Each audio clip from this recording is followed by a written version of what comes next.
दूसरी बात भाई और बहनों, आज से 2 दिन पहले दास दिन में लाइव आया था।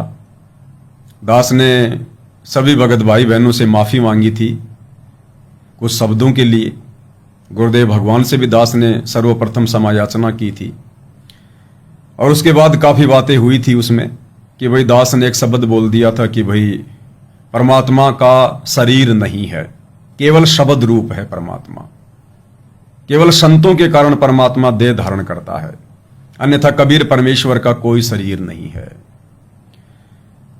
और उसके बाद दास ने यह भी थोड़ा सा कहा था कि हो सकता है भाई और बहनों परमेश्वर हम सब की परीक्षा के लिए ये सब कुछ कर रहे हों। परमेश्वर ने वो शब्द दास के मुख से शायद इसलिए बुलवाए हों कि मुझ पवन दास की भी परीक्षा हो जाए और संगत से जुड़े हुए भाई बहनों की भी परीक्षा हो जाए।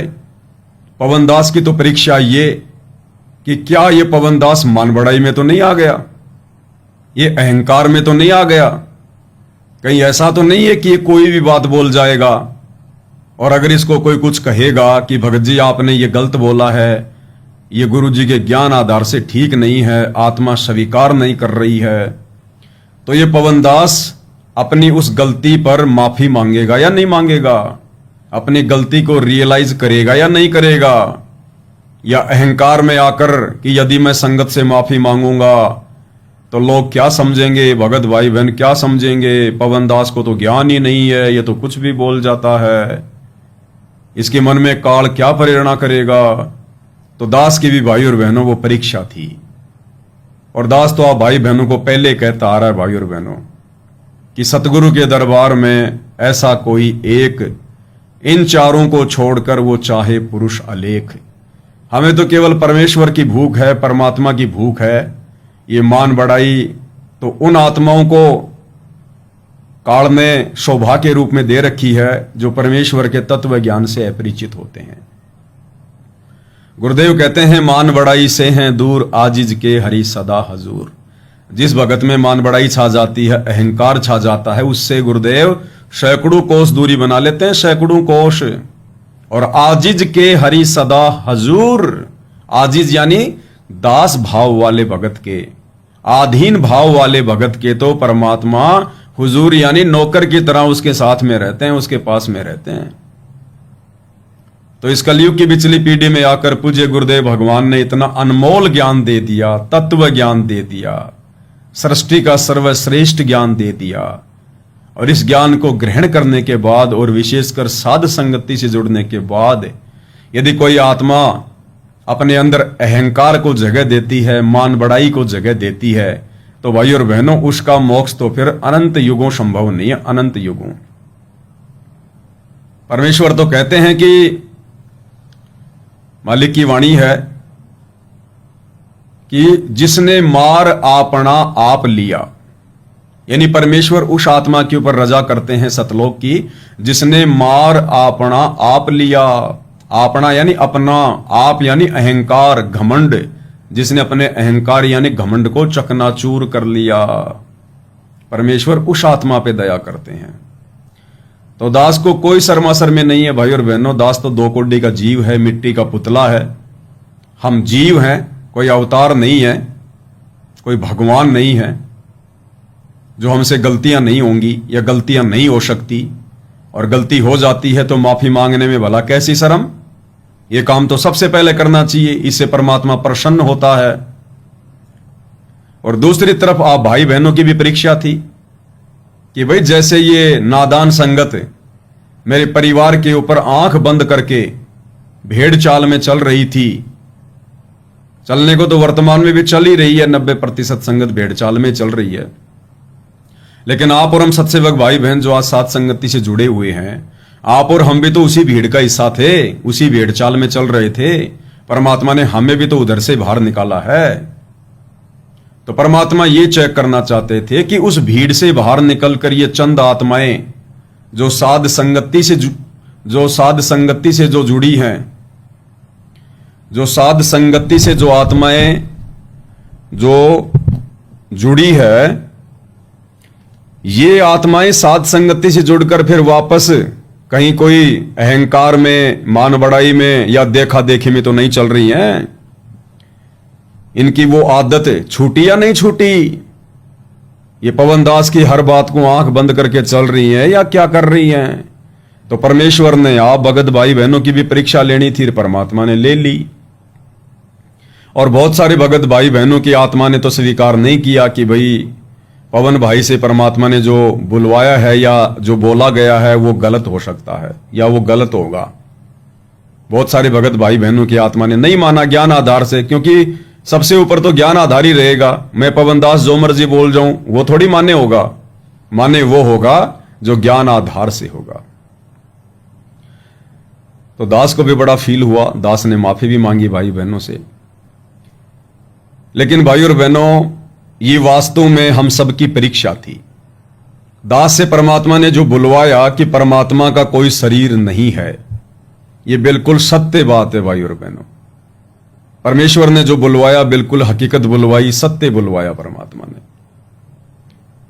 लेकिन अब मुझे कैसे यकीन हो इस बात का? क्योंकि मुझे तो वो चिंता सताई जा रही थी गुण की तरह, क्योंकि गलती तो गलती होती है। अगर मुझे लगा कि गलती है और जब तक मेरी उस शंका का समाधान नहीं होगा तब तक दास निश्चिंत कैसे हो सकता है? शंका तो बबूल के कांटे की तरह है, वो भक्ति आगे ढंग से करने नहीं देगी। तो परमात्मा तो जाने जान है, गुरुदेव भगवान तो अंतर्यामी है, सबके हृदय में बैठे हुए हैं, अपनी हर आत्मा की परमेश्वर को चिंता है। और वैसे भी परमात्मा की वाणी है कि धारी मोरे संत की मोह से मिटे ना अंश, और भला बुरा बाँचे नहीं यही हमारा वंश। धारी मेरे संत की, यानी मेरे संत ने, मेरे भगत ने अपने मन में जो धारणा कर ली, मोह से मिटे ना अंश। परमात्मा कहते हैं मैं उसको पूरा करता हूं। लेकिन कौन से भगत की धारणा को, कौन से भगत की इच्छा को?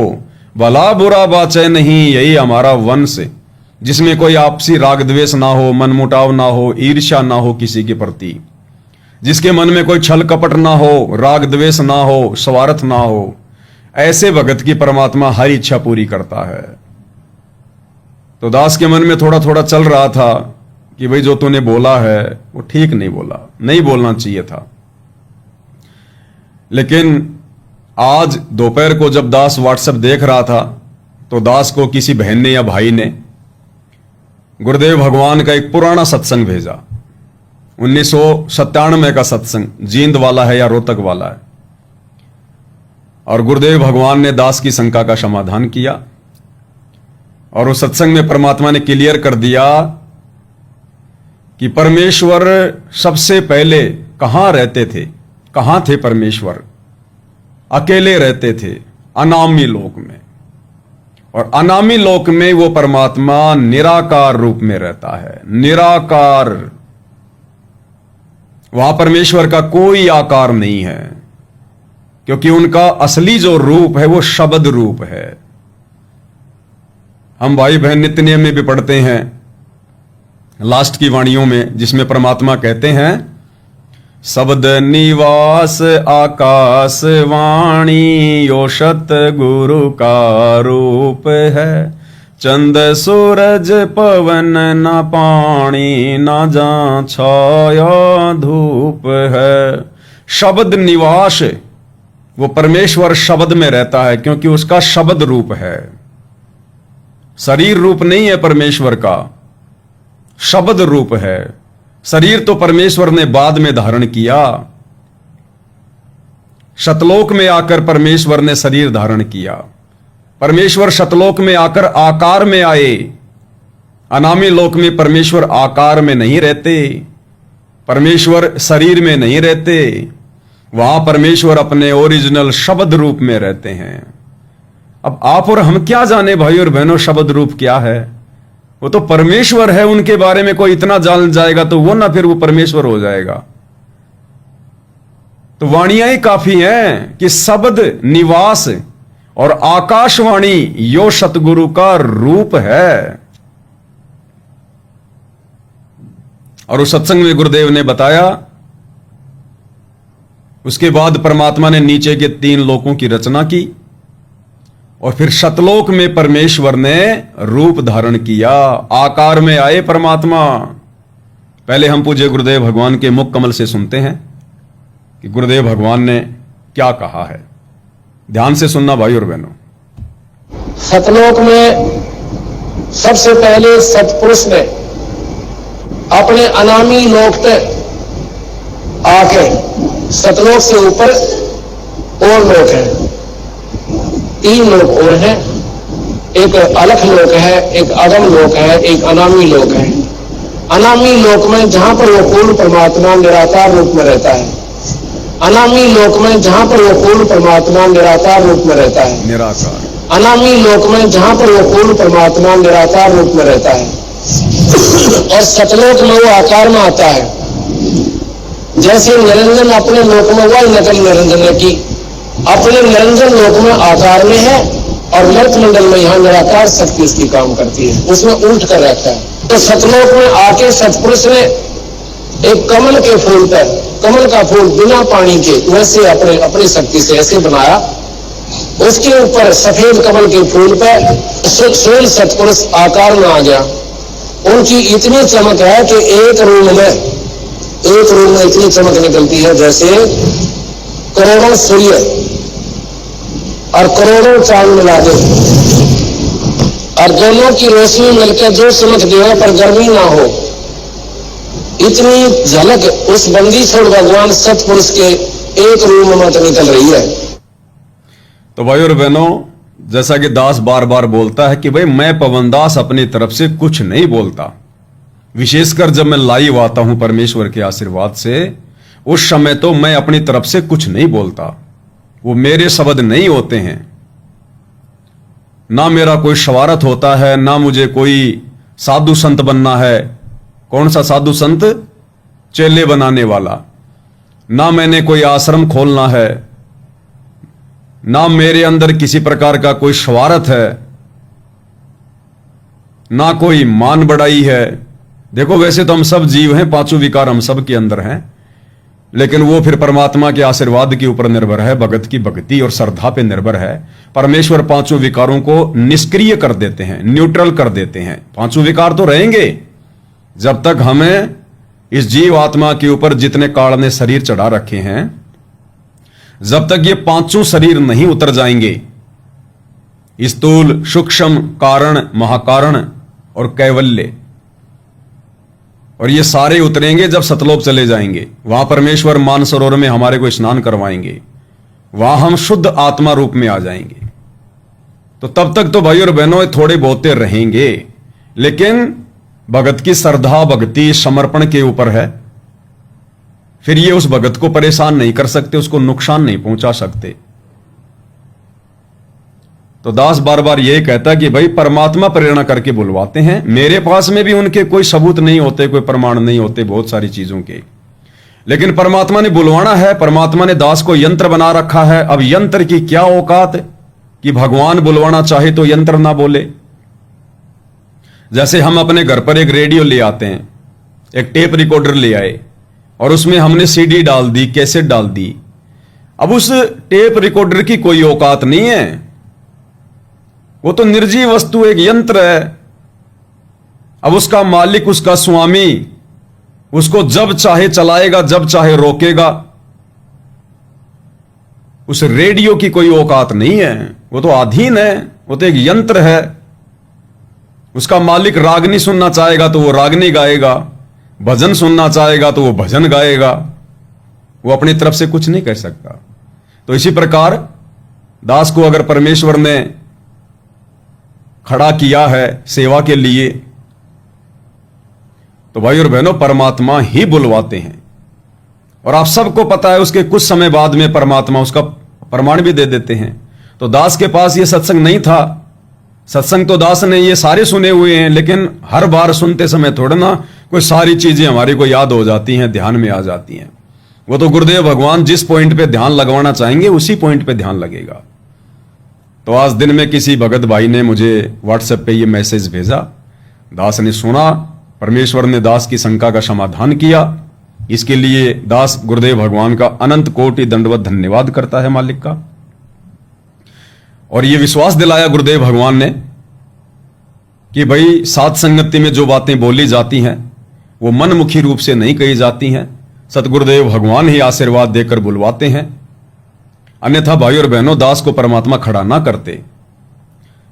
वैसे मान बढ़ाई की बात नहीं है, आप खुद देख सकते हैं भाई और बहनों, खुद देख सकते हैं आप। ये तो कॉमन सेंस की बात है, इतना विचार तो कम से कम हमने करना ही पड़ेगा। देखो गुरुदेव भगवान की आज 2014 के बाद में करोड़ों में संगत हो गई है, करोड़ों में। और इस करोड़ों की संगत में आप सबके सामने है, कहने की जरूरत नहीं है।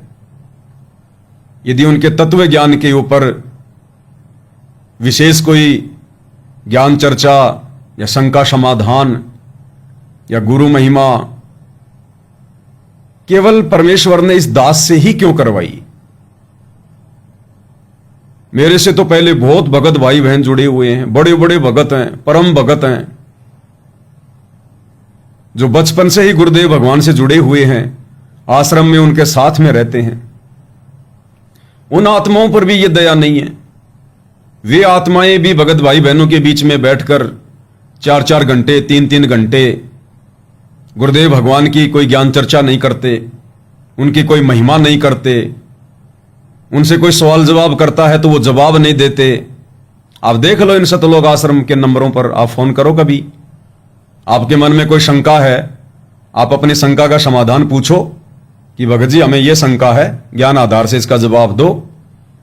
वो जवाब तो देंगे नहीं और आपको दो ही बातें कहेंगे। सबसे पहली तो ये कि भाई गुरुजी से प्रार्थना लगाएंगे, और दूसरे दिन जवाब देंगे गुरुजी का आदेश आ गया, पाठ करवा दो, ज्योति करवा दो। या आपने अगर कोई गहरी बात पूछ ली तो सीधा सीधा ये कहेंगे लगता है तू गुरुद्रोही के संपर्क में है, तो पवन दास की भाषा बोल रहा है। यानी जो ज्ञान आधार से चर्चा करे तो क्या कहेंगे, तू पवन दास की भाषा बोल रहा है, तो गुरुद्रोहियों के संपर्क में है, और फोन वगैरह काट के भाग लेंगे। अब बताओ, इन सतलोक आश्रम वालों से अच्छे तो ये दुनिया भर की जो कंपनियां हैं, एयरटेल, जियो, वोडाफोन, अरे उनके कस्टमर केयर में काम करने वाले वो जगत वाले लाख गुना अच्छे हैं। वो अपनी तरफ से कभी भी फोन नहीं काटते और अपने कस्टमर की हर एक बात का जवाब देते हैं, हर एक बात का जवाब, चाहे कितने सवाल कर लो, और वो नाराज नहीं होंगे। भले आप उनको गालियां निकाल दो, आप ऊंची आवाज में बोल दो, लेकिन वो फिर भी सर सर, जी जी, सर सर। और ये भगत होकर, सतगुरु के भगत होकर, और कहते हैं हमारे सार शब्द मिल गए, हमें सार नाम मिल गया, और इनसे कोई ज्ञान आधार से चर्चा कर ले तो ये 2 मिनट में फोन को काट देते हैं कि दोबारा फोन मत करना यहां पर, तो गुरुद्रोही के संपर्क में है। यानी ज्ञान आधार का दूसरा नाम हो गया साध संगति। अगर ज्ञान आधार से कोई सवाल कर लो तो कहेंगे तो पवन दास से जुड़ा है, तो साध संगति से जुड़ा हुआ है। अब बताओ क्या कर ले भाई और बहनों इनका। इसलिए भाई और बहनों, दास को परमात्मा ने खड़ा किया 2014 के बाद में। इसमें देखो मुझ पवन दास का कोई श्रेय नहीं है, मुझ पवन दास का इसमें कोई रोल नहीं है, कोई श्रेय नहीं है। अगर मुझे ना खड़ा करते तो परमात्मा आप में से किसी को खड़ा करते, और फिर आपके साथ भी वही बनती भाई और बहनों जो मेरे साथ में बन रही है। उसी प्रकार से निंदा का पात्र होना, मेरे से भक्तों द्वारा राग द्वेष ईर्ष्या करना, अपने मन में पता नहीं मेरे प्रति कैसे कैसे विचार उत्पन्न करना, फिर आप भाई बहनों के प्रति भी वही होता। भले आप में से किसी को भी परमात्मा खड़ा करते, फिर आपकी स्थिति भी वही होती। मार पिटाई, मुकदमे, गाली गलौच। तो ये तो परमात्मा ने दास पे दया बख्शी, मेरी कोई सेवा परमात्मा ने बनवानी थी। क्या पता किसी कलयुग की पिछली पीढ़ी में आप भाई बहन भी इस प्रकार की भूमिका निभा चुके हैं, क्योंकि आत्माएं तो हर कलयुग की पिछली पीढ़ी में चेंज होती रहती है ना। तो इसमें दास का कोई श्रेय नहीं है, इसलिए दास से किसी प्रकार का कोई मनमुटाव ना करें भाई और बहनों। और यह भी परीक्षा ही है, और भगत भाई बहनों को तो खुश होना चाहिए, प्रसन्न होना चाहिए और जो ये सात संगतियों की व्यवस्था गुरुदेव भगवान ने जो करवाई है, दास को खड़ा कर दिया, साथ में और 2-4 भाई बहनों को खड़ा कर दिया विशेष सहयोग के रूप में, अन्य भगत भाई बहन जो दूसरे तरीके से दास को सहयोग दे रहे हैं, जिससे सात संगतियां चल रही हैं गुरुदेव के आशीर्वाद से। सहयोग सबका है, सेवा सबकी है। अब मुझे परमात्मा ने यह सेवा दे दी, आप भाई बहनों को वीडियो आगे शेयर करने की सेवा दे दी। कोई भाई बहन आर्थिक रूप से अपनी सेवा दे रहे हैं, अपना सहयोग कर रहे हैं, तो परमेश्वर ने सेवा सबको दी हुई है। सबके सहयोग से ही परमेश्वर का मार्ग आगे बढ़ रहा है। तो ये गुरुदेव की एक विशेष रजा, एक विशेष मेहर है भाई और बहनों। इसलिए हमने आपस में किसी से राग द्वेष नहीं करना चाहिए, बल्कि आप भगत भाई बहनों ने तो परमात्मा का बार बार धन्यवाद करना चाहिए कि हे गुरुदेव भगवान, हम आपका जितना धन्यवाद करें उतना कम मेरे मालिक। आपने इस कलयुग की बिचली पीढ़ी में साध संगति रूपी एक मंच खड़ा करके और अपने एक कुत्ते इस पवन दास को खड़ा करके परमेश्वर आप और हमारे ऊपर बहुत बड़ा उपकार किया है, बहुत बड़ा उपकार। इस भाई के माध्यम से हमें भक्ति मार्ग से संबंधित नई नई बातें जानने को मिल रही हैं। हे गुरुदेव, बता तो सब कुछ आपने ही रखा है आश्रम में, बता तो आपने सब कुछ रखा है अपने सत्संगों में, लेकिन हम नादान उनको समझ नहीं पा रहे थे। और आपने इस भाई के ऊपर रजा की, अपना आशीर्वाद दिया, हल्का सा ज्ञान योग खोला, और हमारे सामने अब ऐसी ऐसी बातें आ रही हैं जो हम सत्संगों से नहीं समझ पा रहे थे, नहीं पकड़ पा रहे थे, और हमारा विश्वास दृढ़ हो रहा है। तो मुझ पवन दास से या सात संगति से जुड़े हुए भाई बहनों से राग द्वेष ईर्ष्या नहीं, बल्कि गुरुदेव भगवान का शुक्रिया अदा करना चाहिए। एक अच्छे भगत के तो ये लक्षण है। और सभी भगत भाई बहनों ने आपस में मिलकर परमेश्वर के मिशन में सहयोग करना चाहिए। राग द्वेष ईर्ष्या मन मुटाव को जड़ से समाप्त करना चाहिए। अरे हम जो भी कुछ बता रहे हैं अपने गुरुदेव के विषय में तो बता रहे हैं, उनके सत्संगों को आधार बनाकर ही तो बता रहे हैं, कोई मनमुखी बातें थोड़ी बता रहे हैं। जो भी भक्ति क्रिया दास को परमात्मा प्रेरणा करते हैं, और दास को भी क्या प्रेरणा करते हैं भाई और बहनों, बताओ। जो भी भक्ति क्रिया है आप बता दो, क्या इस दास को परमात्मा ने प्रेरणा की? नहीं, एक आदि को छोड़कर। देखो, सबसे पहले खड़े होकर आरती करना, यह सन 2020 या 21 से शुरू हो गया था। यानी खड़े होकर तीनों समय की आरती करना। अब यह प्रेरणा परमात्मा ने सबसे पहले किसको की? ये अपने जयपुर से कजोड़ दास भगत जी को परमात्मा ने प्रेरणा की। उन्होंने दास को बताया, दास की आत्मा ने स्वीकार किया कि भाई भगवान धरती पर है, ये दुनिया तो पत्थरों के आगे खड़ी होकर आरती करती है, और आज साक्षात धरती पर कबीर भगवान आ गया। क्या हम खड़े होकर आरती भी नहीं कर सकते? अब ठीक है, कोई बीमार है, कोई बुजुर्ग है, कोई अपंग है, कोई गर्भवती माता बहन है, या और कोई प्रॉब्लम है, वो चाहे बैठ के करो चाहे लेट के करो, कोई दिक्कत नहीं है। लेकिन जो स्वस्थ हैं, युवा हैं, कोई दिक्कत नहीं है, कम से कम वो तो अपने भगवान के आगे खड़े होकर आरती करें, हाथ जोड़ के, भक्ति बोध हाथ में लेके। तो खड़े होकर आरती करने की प्रेरणा गुरुदेव भगवान ने कजोड़ भाई को की। आरती के शुरुआत में और आरती के लास्ट में, या वैसे भी गुरुदेव भगवान का जयकारा लगाते समय 3 बार जयकारा लगाना कि बंदी छोड़ सतगुरु रामपाल जी भगवान की जय, बंदी छोड़ सतगुरु रामपाल जी भगवान की जय, बंदी छोड़ सतगुरु रामपाल जी भगवान की जय। ये प्रेरणा गुरुदेव भगवान ने किशनगढ़ से रामदेव भगत जी को की। उन्होंने दास को कहा कि भगत जी, हमें गुरुदेव का 3 बार जयकारा लगाना चाहिए, क्योंकि पहले भी हम लोग अन्य देवी देवताओं का 3 बार जयकारा लगाते थे। अब हम तो उन देवी देवताओं को भगवान समझ के लगा रहे थे, अब हमें ओरिजिनल भगवान मिल गया, तो 3 बार जयकारा लगाना चाहिए। दास की आत्मा ने स्वीकार कर लिया कि भाई बात तो बिल्कुल सही है, 3 बार क्या, चाहे 300 बार लगाओ, जितनी बार लगाओगे फायदा ही है, नुकसान तो है नहीं। तो दास ने कहा कि भगत जी शुरू कर दो परमेश्वर के आशीर्वाद से। तो किशनगढ़ की सात संगति में परमेश्वर ने 3 बार जयकारा लगवाना शुरू कर दिया।